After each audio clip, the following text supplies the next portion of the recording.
Welcome বন্ধুরা, কেমন আছেন সবাই? আশা করি সবাই ভালো আছেন।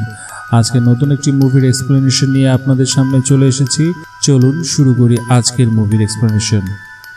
মুভির প্রথমেই আমরা পলকে দেখি। সে নিজের বাড়ি ছেড়ে আঙ্কেলের বাড়িতে থাকতে আসে। আসলে কয়েকদিন আগেই তার বাবা মারা গেছে, যে কারণেই সে অনেক দুঃখী ছিল। পলের আঙ্কেল খুব ভালো, কিন্তু পল তার মাকে না বলে এখানে চলে এসেছে সেটা শুনে একটু শকড হয়। আঙ্কেলের একটা ছেলেও ছিল যার নাম ছিল রবার্ট। পল রবার্টের সঙ্গে দেখা করে, কিন্তু রবার্ট সবার প্রথমেই বলে, তুমি এখানে কতদিন থাকবে? পল বলে, যতদিন না বিরক্ত হচ্ছি। যাই হোক, রবার্ট তার সময় কাটানোর জন্য একজন পার্টনার পেয়ে গেল। রবার্ট বলে, আমি পিয়ানো বাজাতে যাই, কিন্তু মা চায় আমি পিয়ানো কম্পিটিশনে অংশগ্রহণ করি। পল বলি, হ্যাঁ, এটাতে খারাপ কি? যাই হোক, রবার্ট আর পলের মধ্যে ভালোই চলছিল। তারা একসঙ্গে পিং পংও খেলে। ডিনার করার সময় পল বলে, আমি দেখলাম তোমাদের সুইমিং পুলের অবস্থাটা খুবই খারাপ, আমি সেটাকে ঠিক করতে পারি। আর আঙ্কেল বলে, তুমি যদি সুইমিং পুলটা ঠিক করতে পারো তাহলে আমি তোমাকে কাজের টাকাও দেব। এটা শুনে অ্যানাও খুশি হয়। যাই হোক, আজকে আঙ্কেল শহরে যাচ্ছে, সে দুদিন বাদে বাড়ি ফিরবে। সে সবাইকে গুড বাই বলে রওনা দেয়। এইদিকে রবার্ট ড্রিঙ্ক করে, কিন্তু তার পরিবারই এই কথাটা জানতো না। যাই হোক, পরের দিন সকালে রবার্ট, অ্যানা আর পল একসাথে মর্নিং ওয়াকে যায়। পল এখানে একটা ঝিল দেখতে পায় আর এখানেই স্নান করতে চায়, কিন্তু অ্যানা বলে এই জলটা খুবই নোংরা। যাই হোক, তারা বাড়ি ফিরে আসে।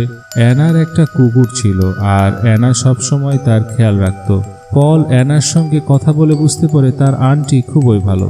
যাই হোক, তারা তিনজন মিলে খুবই মজা করে।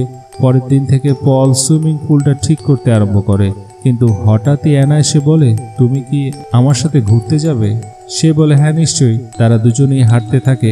তাদের মধ্যে কথা হচ্ছিল। হঠাৎই একটা মৌমাছি এসে পলের ঘাড়ে কামড়ে দেয়। অ্যানা যখন সেটা দেখার জন্য আসে, তখন পল তার কাছে যাওয়ার চেষ্টা করে। অ্যানা বলে, তুমি পাগল হয়ে গেছো। যাই হোক, অ্যানা পলকে আর কিছু না বলেই হাসি মুখেই সেখান থেকে চলে আসে। সেটা দেখে পলের সাহস আরো বেড়ে যায়। এরপর পল সবসময় অ্যানার কথা ভাবতে থাকে। বাড়িতে এসেও সে অ্যানাকে অন্য নজরে দেখছে।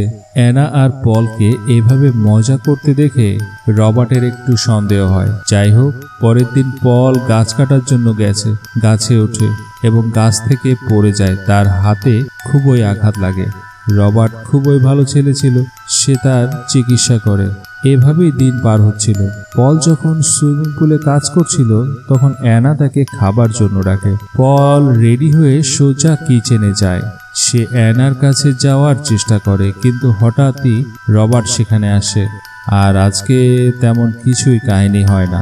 পরের দিন রবার্ট বাজারে যায়। কাজ করতে করতে হঠাৎই পলের মনে হয় আজকে বাড়ি ফাঁকা, আর এর থেকে ভালো সুযোগ আর কোনোদিনও পাওয়া যাবে না।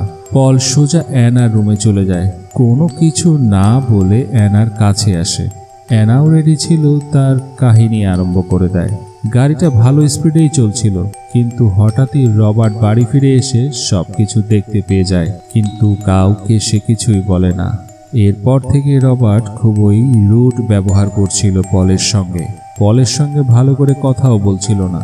অ্যানাও বুঝতে পারছিল না তার ছেলে এমনটা ব্যবহার কেন করছে।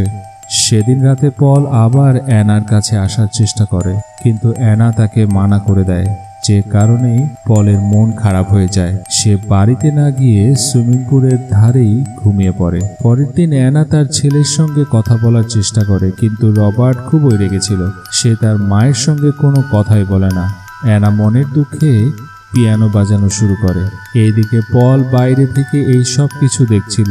হঠাৎই তার আঙ্কেল ফিরে আসে। পলের একটু খারাপ লাগে, কিন্তু অ্যানা খুবই খুশি ছিল। আঙ্কেল আন্টিকে একসাথে দেখে পলের খুবই জেলাস ফিল হচ্ছিল। যাই হোক, আঙ্কেল বাড়ি ফিরে এসে তার ছেলের সঙ্গে কথা বলার চেষ্টা করে, কিন্তু রবার্ট তার বাবাকে কিছুই বলে না। রাতে পল যখন ঘুমাচ্ছিল, তখন রবার্ট এসে পলকে খুবই মারে আর বলে, সেটা আমার মা। পল বুঝতে পারে রবার্ট সবকিছু জানতে পেরে গেছে।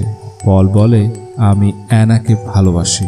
এটা শুনে রবার্ট রেগে সেখান থেকে চলে যায়। পরের দিন সকালে পল যখন কিচেনে যায়, তখন অ্যানা সেখানেই ছিল। অ্যানা পলের কাছে যাওয়ার চেষ্টা করে, কিন্তু আঙ্কেল সেখানে চলে আসে। তাদের কাহিনী আর হয় না। এইদিকে রবার্ট ওইসব ভেবে নিজেকে ঠিক রাখতে পারছিল না। সে এসে তার মাকে খুবই মারে। এদিকে পল বুঝতে পারে এখানে থাকাটা আর ভালো হবে না। সে মধ্যরাতে রবার্টের কাছে গিয়ে সরি বলে, আর বাড়ির বাইরে এসে অ্যানার কুকুরটাকে মেরে জলে ফেলে দেয়। রবার্ট এই সব কিছুই দেখছিল, কিন্তু সে কিছুই বলে না। পরের দিন পল নিজের জিনিসপত্র নিয়ে আঙ্কেলের বাড়ি থেকে চলে আসে। এদিকে অ্যানা যখন তার কুকুরটার ডেড বডি দেখতে পায়, তখন সে খুবই কান্না করে। এদিকে পল বাইরে দাঁড়িয়ে দাঁড়িয়ে এই সব কিছু দেখছিল, আর সে তার ব্যাগ উঠিয়ে নিজের বাড়ি ফিরে আসে। আর মুভিটি এখানেই শেষ হয়ে যায়। সো বন্ধুরা, কেমন ছিল আজকের এক্সপ্লেনেশন অবশ্যই কমেন্টসে লিখে জানাবেন। ভালো লাগলে অবশ্যই লাইক দিবেন। দেখা হচ্ছে পরবর্তী ভিডিওতে। ততক্ষণ ভালো থাকবেন। ধন্যবাদ সঙ্গে থাকার জন্য।